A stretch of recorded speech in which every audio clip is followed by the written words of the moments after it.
Alright guys, the point of today's video is I'm going to show you how to turn this little voltage regulator into the lightest, most compact BEC for your combat robot. This is what I've been using for years in my beetles and my ants. If I've needed a BEC, this is the one single chip that I have used to make that happen. There is no point in spending $15, $20, $25 for a BEC when you can pick up 10 of these for like $7. And it's very easy to do, and I'm going to show you step by step how to set this up as a BEC for your combat robot. Let's get into it.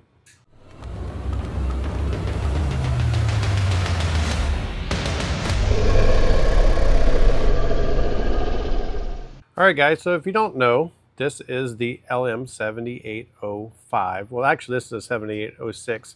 This is a single chip that is a voltage regulator, and I buy these in a multi-pack because I have different uses for them. Like say for instance, if you are running a receiver that puts out 5 volts and you have an 11 volt servo, you can connect this to up the voltage to that servo, and I'll do a later video on that. Now, you have to make sure that your servo is underneath the amp rating of these little chips. They max out at like 1.5, 1.2 to 1.5 amps. So you can't get a lot of power out of these, but for keeping power to your receiver, these things are going to be a lifesaver and a very budget way to do it. Now, we had recent issues with Drum Gun when we went to 5S that he was browning out and the receiver was losing power on big exchanges because of the amperage spikes and stuff in the robot. So we just connected one of these guys up, problem solved. If you're having any kind of issues with your receiver browning out and you having to let everything reboot to take over control, it's because you probably don't have a consistent feed of power to your receiver. So let me go ahead, I'm going to show you guys how to set this up and how to use it as a BEC. And it is worth noting here, like this one is a LM7806, that means it puts out 6 volts, and L7805 puts out 5 volts. The 7808 puts out 8 volts, and so on and so forth. And these can take in, I think it's up to like 30 or 36 volts on the input side, and it's going to reduce that voltage down. So you're going to connect this directly to your battery to provide power to your receiver, and this is how you're going to do that. So I'm just going to use a little tab on top, and I'm going to put it in these little helping hands here. And then I'm going to actually shorten these leads. I don't need leads this long because I'm not mounting this to a board. And I don't want any of this stuff, you know, the less exposed metal you have, the better, right? Especially when you're packing stuff into a combat robot. So the way I like to do this is I will get a little pack of these JST plugs just like this. You will need the one that is the male. You don't need a female one. You just need the male side. So let me get one of these out. All right, so here's the male JST connector. You can see it has a positive and a negative. The convenience of this is that it will plug directly into your receiver. So that's going to solve your issue of how you actually get power to the receiver.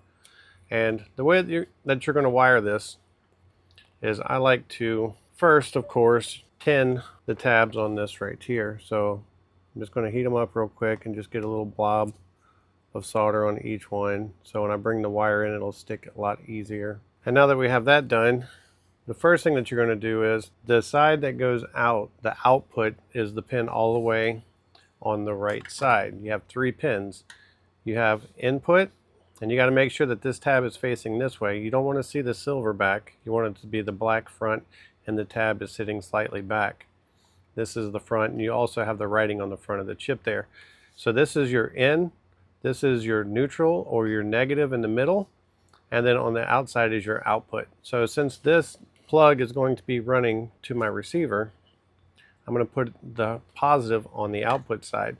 And of course you can shorten these wires to suit your needs.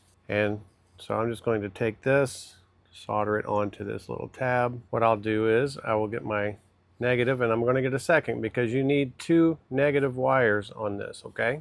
I'm going to kind of twist these together a little bit. I'm going to go ahead and pre-solder those as well. I'm going to take this, I'm going to actually solder it to the center lead. Make sure that you keep everything nice and separated. It's cutting it close, but it's there.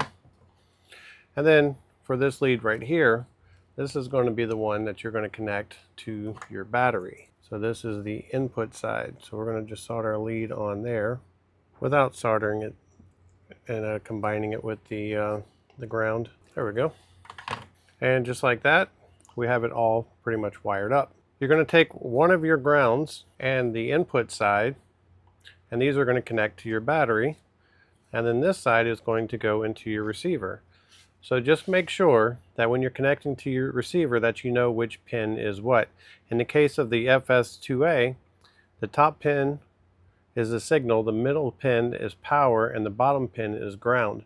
So the way I would connect this is I would just slide this into channel 4 on the FS2A. So the red one is on the middle pin, the black one is on the bottom pin, and then I can connect the battery to this, and it's going to power up 6 volts to my actual receiver. So I'm going to put this receiver in right there. I'm going to grab this 4S battery right here, and I'm going to connect this in. Now, of course, you would want to tie this in to where when you turn the switch off on your robot, that it will also turn off the power to your receiver. I'm just going to take this and I'm going to slide it into here, and you can see that we now have a flashing light on our receiver. Our receiver is ready to connect to a controller, and it's all because of this little LM chip right here. So now I'm going to have a consistent power from my battery to my receiver. So irregardless of what your ESC is doing, because that's what happens a lot, especially with the weapon side, if your weapon ESC is providing power to your receiver and you wind that weapon up real fast, or you hit something really hard and it spikes voltage in that ESC is going to cut voltage to your receiver, causing a brownout and causing issues for you. So by doing it this way and having a direct feed from your battery to your receiver will always maintain connection and have a consistent power, unless of course you drain your battery to the point where it's completely dead.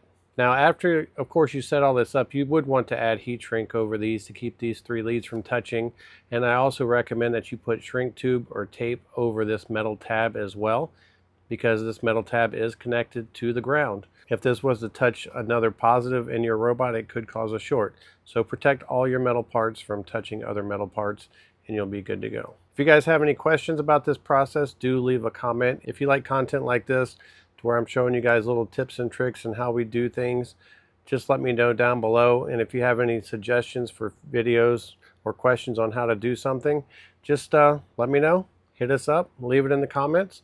Don't forget to like and subscribe. And until next time, we're Team Junkyard Dog, and we're out.